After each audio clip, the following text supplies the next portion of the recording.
Buenas tardes, el día de hoy les presentaremos el podcast de la explicación sociológica de la criminalidad. El grupo está compuesto por Erika Villagrán, Karen Pineda y quien les habla, Catherine Valeria Mateus.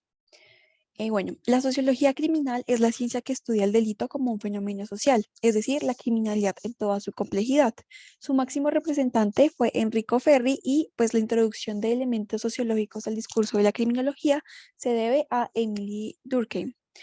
Respecto a la teoría ecológica o de las áreas delincuentes o y la escuela de Chicago, las argumentaciones fueron expuestas inicialmente por integrantes de la escuela de Chicago como Robert Park y Ernest Burgess. Entonces, esta tesis considera que existe una tendencia a la distribución de la criminalidad en función de las áreas o zonas que existen en cada ciudad. Entonces, por un lado, la delincuencia disminuye del centro a la periferia de la ciudad y por otro lado, la criminalidad se focaliza en las zonas tanto industriales como comerciales. Entonces, son las características del área las que determinan la delincuencia.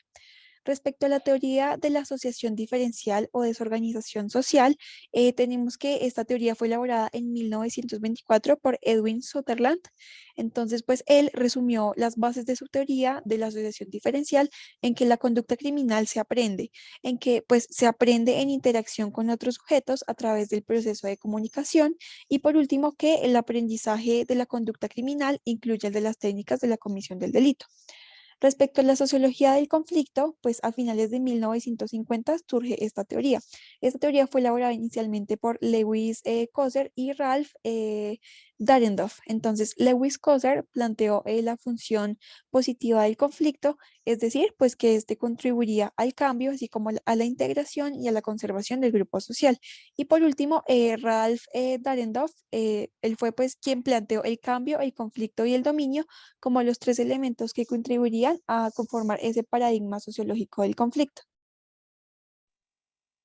Frente a la pandilla como medio de adiestramiento delictivo, encontramos que la pandilla de amigos es el grupo primario más estable y solidario. Entonces el niño crece generalmente en un hogar dominado por la mujer y al llegar a la adolescencia se incluye en ese grupo callejero que le proporciona la primera oportunidad real de aprender los principales aspectos del papel masculino. Hay autores que lo definen como la búsqueda infantil de estímulos en un ambiente de frustración y limitaciones y hay otros que le atribuyen esa delincuencia a problemas familiares y a falta de estabilidad emocional. Frente a la teoría de la dicotomía de valores, se afirma que en los estratos de clases bajas los valores de conformidad y los valores delictivos existen conjuntamente si hay una vigencia de valores duales. Personas delincuentes se interrelacionan con no delincuentes, dado que no existen barreras físicas que impidan tal interrelación social. Y no siempre una persona que cometió un delito tiene internacionalizado patrones de conducta o valores totalmente opuestos a los convencionales.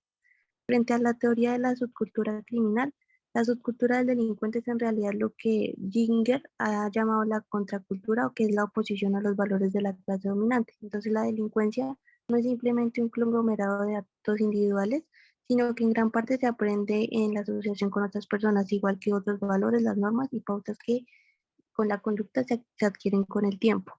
Frente a la teoría de los valores subterráneos y de las técnicas de neutralización, encontramos que la teoría de los valores subterráneos critica la tesis de la subcultura criminal. Entonces, la persona antisocial, al ser detenida, manifiesta sentimientos de culpa o de vergüenza, en el cual el joven delincuente es caracterizado por una serie de conductas y actitudes como la agresión. Esos valores subterráneos coexisten con los de la sociedad global. El mundo de los delincuentes no está netamente separado de la sociedad dominante, sino más bien está inserto en ella.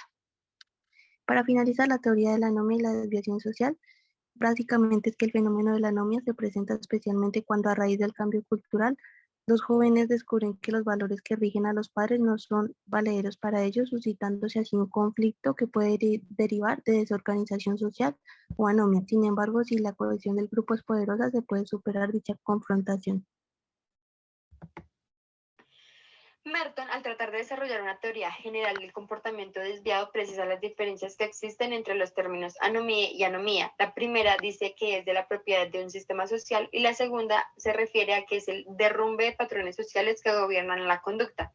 Tenemos la teoría de la anomía, la cual formula tres postulados. La primera es que la causa de esta desviación no se puede tener en cuenta los factores de la naturaleza ni una situación patológica de esta sociedad. La segunda es que la desviación es un fenómeno normal de toda estructura social. Y la tercera es que cuando ahí se han sobrepasado ciertos límites, este fenómeno de la desviación siempre será negativa. Después tenemos que los fundamentos teóricos más importantes del interaccionalismo simbólico son los siguientes. La primera es que la alineación del sentido de la comunicación cotidiana siempre se debe tener en cuenta para una sociedad en la empatía. Y la segunda es que hay unos individuos y unos grupos los cuales tienen que tener un comportamiento y unos pensamientos los cuales se deben de tener en cuenta. Por último, y no el menos importante, tenemos la criminología marxista ortodoxa, donde dice que la delincuencia es un fenómeno cotidiano históricamente. En consecuencia, las razones de la criminalidad no están interaccionadas con el modo de vista del socialista, sino con los remanentes del pasado. Esto sería todo por hoy. Muchas gracias.